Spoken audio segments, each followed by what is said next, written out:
جدید علوم و فنون میں دسترس حاصل کر کے ترقی کی راہوں کو کھولنا، یہ اس وقت مسلم امت کے لیے بہت ضروری ہے تاکہ ہم دنیا کی دوڑ میں شامل ہو سکے۔ لیکن ہم کیسی عجیب قوم ہیں کہ جو ہمیں اعزاز دیتا ہے اسے حوالہ زندہ کرتے ہیں۔ ہماری قوم کو آبرو دی اور ہم بھارت کی آنکھوں میں آنکھیں ڈال کر بات کرنے کے قابل ہوئے، لیکن ہم نے اسی ڈاکٹر عبد القدیر خان کو جو ہے وہ پابند سلاسل کر دیا۔ بھارت کا سائنسدان تو صدارت کی کرسی پہ براجمان ہو، اور جس نے اس قوم کو آبرو بخشی وہ حوالہ زندہ ہوں۔ کاش ہمارے حکمران ان کی سوچیں بدلیں اور ان کو غیرت کے ناخن نصیب ہوں۔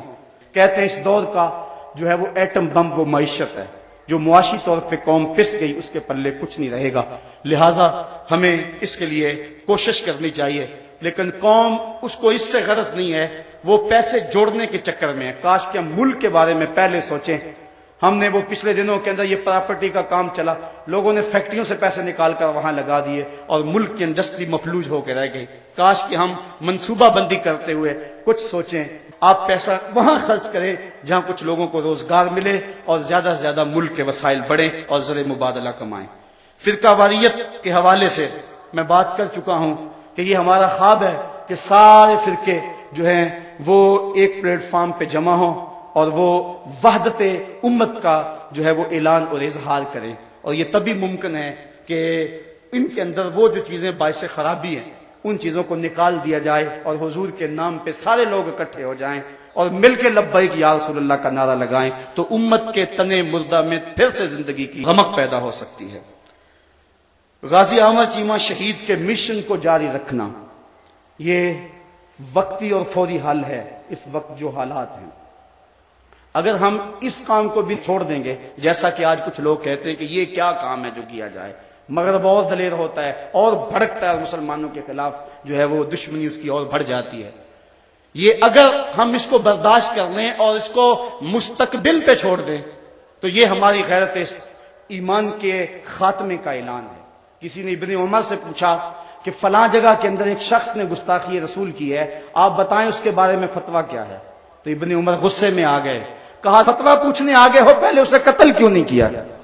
اور یہ بات ہمارا موقف دو ٹوک اور واضح ہے کہ گستاخ رسول واجب القتل ہے، اور اس کو بطور حد قتل کیا جائے گا، بطور تعزیر قتل نہیں کیا جائے گا، اور اگر وہ معافی مانگے بھی تو چونکہ بطور حد قتل کیا جائے گا اس کی معافی قابل قبول نہیں ہوگی۔ آج یہ بھی فلسفہ لوگ تلاش رہے ہیں کہ حضور نے اپنے دشمنوں کو معاف کیا ہے، اپنے بیٹے کے قاتل کو کرنا معاف تیری جواں مردی کا پتہ چلے، کرنا سنت ادا، اپنے گستاخ کو معاف کرنا، دشمن کو معاف کرنا اور بات ہے، لیکن محبوب کے دشمن کو معاف کرنا اور بات ہے۔ دوسرے لفظوں میں یوں سمجھ لو، اپنے دشمن کو معاف کرنا جواں مردی ہے اور محبوب کے دشمن کو معاف کر دینا بے غیرتی ہوا کرتی ہے۔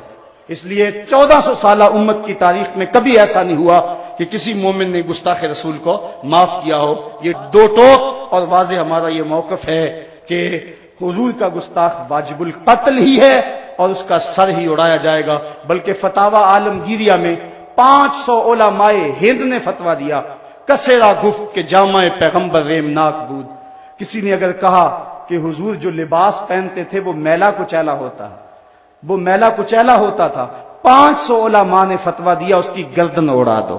جو حضور کے لباس کو بھی میلا کہے یہ تو وہ نازک بارگاہ ہے، لے سانس بھی آہستہ کے دربار نبی ہے۔ یہاں تو سانسوں کا شور بھی بے ادبی کہلاتا ہے۔ یہاں تو جنید و بایزید آتے ہیں، وہ بھی سانسوں کو روک کے آتے ہیں۔ تو یہ ایک اہم کام ہے اور فوری حل ہے۔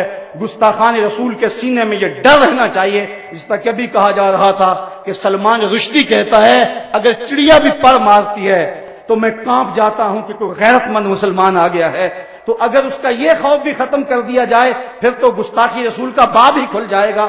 اب ہی جو ہے وہ 22 ممالک کے 75 اخبار اور 200 چینلوں نے یہ خاکے جرأت مندی کے ساتھ جو ہے وہ شائع کیے، اور یہ پہلی مرتبہ ایسا ہوا ہے، ورنہ 14 صدیوں کی تاریخ گواہ ہے کہ کبھی بھی ایسے تحریک کے طور پہ جرأت نہیں ہوئی کہ یوں حضور کی توہین کی جائے۔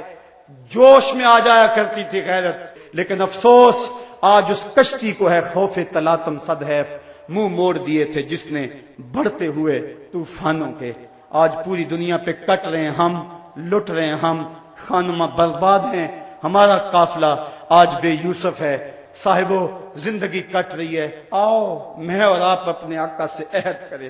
میرے دامن میں سسکیوں کے سوا کچھ نہیں ہے، میں تو روتا ہوں۔ آج تو لوگ میرے رونے کا مذاق بھی اڑاتے ہیں، لیکن کیا کروں؟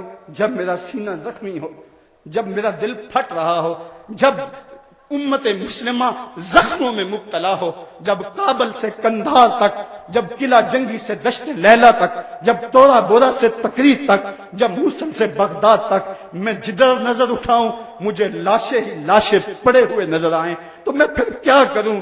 میرے ہاتھ میں کچھ ایسی چیز بھی نہ ہو کہ میں ظالم کی گردن توڑ سکوں، میری حکومتیں بھی بے غیرت ہوں، اور میرے جو ہے وہ حکومت کے کار پرداز بھی منطقے تراش رہے ہوں۔ جب بزدلی کو اعتدال پسندی کہا جا رہا ہو، جب بے غیرتی کو روشن خیالی کے نام دیے جا رہے ہوں، جب دب جانے کو کمپرومائز کہا جا رہا ہو، جب بدی سے مفاہمت کر لی گئی ہو، اور جب ہم زمینی حقائق کی بات کرتے کرتے اپنے نبی کی توہین کو بھی برداشت کرنے کے لیے تیار ذہن کر رہے ہوں، تو اس دور کے اندر بتاؤ میرے پلے کیا ہے؟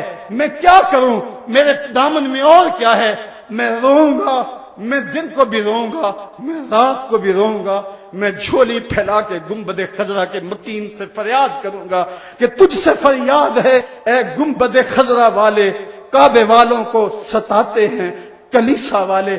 مجھے ایک صاحب کہہ رہے تھے جناب آؤ عمرے کو چلیں، میں نے کہا 6 سال قبل گیا تھا، اب مجھے حوصلہ نہیں پڑ رہا، میں کون سا منہ لے کے آقا کے سامنے جاؤں گا؟ میں کون سا جو ہے وہ منہ لے کر حضور کو دکھاؤں گا؟ آقا تیرے دشمن تو دندنا رہے ہیں، تیری حرمت پہ حملہ کرنے والے تو دندنا رہے ہیں، میں کیا کروں گا؟ میں کیسے جاؤں گا؟ صاحبو زندگی کٹ رہی ہے، میں اور آپ موت کے لمحہ لمحہ قریب ہو رہے ہیں، موت تو آ ہی جائے گی، بہتر نہیں ہے کہ کوچہ محمد میں آئے، موت تو آنی ہے، مجھے مت ڈراؤ۔ لوگ کہتے تھے یہ خوفناک دور ہے، بم پھٹ جائے گا، کوئی کچھ کہہ رہا تھا، کوئی کچھ کہہ رہا تھا، میں نے کہا میں تو ڈھونڈ رہا ہوں موت کو، موت کو کہیں ڈھونڈ کے لاؤ، میں تو لمحہ لمحہ موت کے پیچھے بھاگ رہا ہوں، لیکن جب تک موت نہیں آنی اتنی دیر تک تو میں منتظر رہوں گا۔ کیا اب بھی کوئی جینے کا جواز باقی رہ گیا ہے؟ اب بھی ہم جی سکتے ہیں کہ ہمارے آقا کی توہین ہو رہی ہو اور ہم جی رہے ہوں؟ ایک ایک سانس دکھن بن گیا ہے، ایک ایک سانس نیزے کی انی ہے جو کلیجے کو چیر رہی ہے، زخم ہی زخم ہے، تا حد نظر شعلے ہی شعلے چمن میں نظر آ رہے ہیں، امت لٹ رہی ہے، کٹ رہی ہے، پٹ رہی ہے۔ اے خاصہ خاصان رسل وقت دعا ہے، میں یہی عرض کروں گا حضور ہم سے روٹھ نہ جائیے، ہم نے غلطیاں کی، ہم نے زیادتیاں کی، ہم نے آپ کی سنت سے منہ موڑا، ہم نے دشمنوں کی سی شکلیں بنائی، ہم نے جو آپ کی سنت کو کٹا کر نالیوں میں بہایا، ہم نے اپنے سروں کی مانگیں یہود و نصارہ کی طرز پہ سجائیں، ہم نے اپنی محافل کو حنوط کے طرز زندگی کے مطابق بنایا، ہم نے رسمیں حنا کے نام سے، ہم نے فیسٹیول کے نام سے بے حیائی پھیلائی، ہم نے مخلوط تعلیم کا ڈھونگ رچایا، ہم نے کیا کچھ نہیں کیا، تیرے دین کا جو ہے وہ حولیہ بگاڑ کے رکھ دیا۔ ہم خانقاہوں میں تھے تو صرف حق ہو میں لگے رہے، ہم منبر و محراب میں تھے تو ہمارے حجرے غیبت کی بدبو سے متعفن رہے، اور ہم اگر جو ہے وہ تاجر تھے تو ہم لوگوں کو لوٹنے کے چکر میں رہے، اگر طالب علم تھے تو بسوں کو وٹے مارتے رہے، اگر ہم استاد تھے تو ہم شاہی بچوں کو خاک بازی کا سبق پڑھاتے رہے۔ آج ہم نے آپ کے دین پہ اس کڑے وقت کے اندر جو تقاضے تھے ان کو پورا نہ کیا، ہمیں اقرار ہے، ہمیں 100 بار اقرار ہے۔ تو یہ جو آپ لوگ آئے، تشریف لائے، میرے دل کی دھڑکنیں آپ کے لیے دعائیں دے رہی ہیں۔ اس عہد کے ساتھ آج ہم پھر رخصت ہوتے ہیں کہ ہم اپنے آقا کے لیے سر سے لے کر پاؤں تک حاضر ہیں، اپنے آقا کے لیے ہماری جوانیاں بھی حاضر ہیں، ہماری زندگی بھی حاضر ہے، ہماری ایک ایک سانس بھی حاضر ہے۔ اس نعرے کی لے کم نہیں ہونی چاہیے، یہ نعرہ فقط نعرہ نہیں، یہ دل کی دھڑکن ہے، یہ صدائے دل نواز ہے، یہ اپنے آقا نامدار سے سچا سچا اور کھڑا عہد غلامی ہے۔ اگر گلے سے اوپر بولنا ہے تو بے شک کوئی نہ بولے، لیکن اگر یہ دل کی دھڑکن کی صدا ہے تو آج میرے ساتھ پھر وہی نعرہ کہ یہ کیسے دن آئے، فلک بھی دشمن، زمین بھی مخالف، اوپر سے بھی بارود، نیچے سے بھی زلزلے، جائیں تو کہاں جائیں، نہ پائے ماندن نہ جائے رفتن، لگتا ہے رحمت خداوندی بھی ہم سے روٹھ گئی. گناہگاروں کے کریم آقا، غریب نواز آقا، بندہ نواز آقا، ہم سے بھول ہوئی، ہمیں اقرار ہے ہم سے بھول ہوئی، ہمیں معاف کر دیں، ماضی کی خطاؤں سے درگزر کریں. اس کے بعد وعدہ کرتے ہیں آئندہ زندگی کی ایک ایک سانس آپ کے نام ہوگی، زندگی کا ایک ایک لمحہ آپ کے نام ہوگا. حضور ہم جئیں گے تو آپ کے لیے، ہم مریں گے تو آپ کے لیے، ہماری سانسیں آپ کے نام وقف رہیں گی. لبیک یا رسول اللہ. حضور ہم حاضر ہیں، حضور ہم حاضر ہیں، حضور ہم حاضر ہیں. ہمارے دل بھی حاضر ہیں، ہماری جان بھی حاضر ہے، ہماری نسلیں بھی حاضر ہیں. لبیک یا رسول اللہ، لبیک یا رسول اللہ، لبیک یا رسول اللہ. ہم مغرب کے کلچر کا بائیکاٹ کرتے ہیں. آج کے بعد داڑھی نہیں مڈوائیں گے، آج کے بعد مغربی لباس نہیں پہنیں گے، رسم حنا کا بائیکاٹ کریں گے، مغربی تہذیب و تمدن کا بائیکاٹ کریں گے، مغربی مصنوعات کا بائیکاٹ کریں گے. آقا جئیں گے تو تیرے لیے، مریں گے تو تیرے لیے.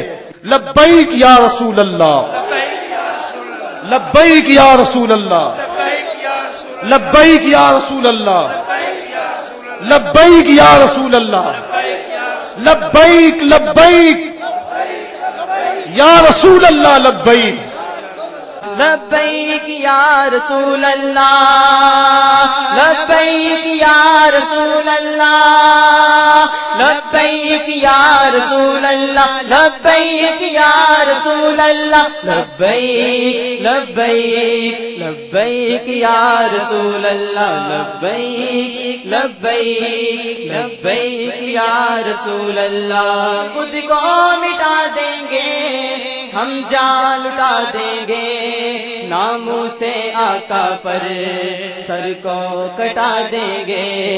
لبیک لبیک لبیک یا رسول اللہ، لبیک لبیک لبیک یا رسول اللہ. خود کو مٹا دیں گے ہم جان لٹا دیں گے، خود کو مٹا دیں گے ہم جان لٹا دیں گے، ناموں سے آقا پر سر کو کٹا دیں گے.